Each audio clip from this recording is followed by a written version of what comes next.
nimepika ugali. Mimi ndio ugali naumwa na mafua. Niagize baga na pizza. Ajaletea. Kama mimi yani mwenyewe nimekuja hapa maskana kutoa ameweka mamovie yao jua na news napenda kuangalia kwa story. Hapa yenyewe nimefikia huko nimeingia ndani ya msalimia hata mtu nimefika tu ndani nikaingia.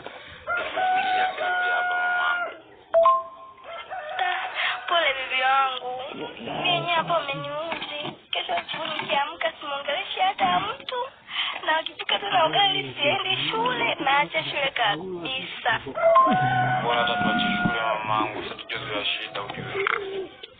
Ni uzu mtani mwana. Kama ndio mamangu sema nini?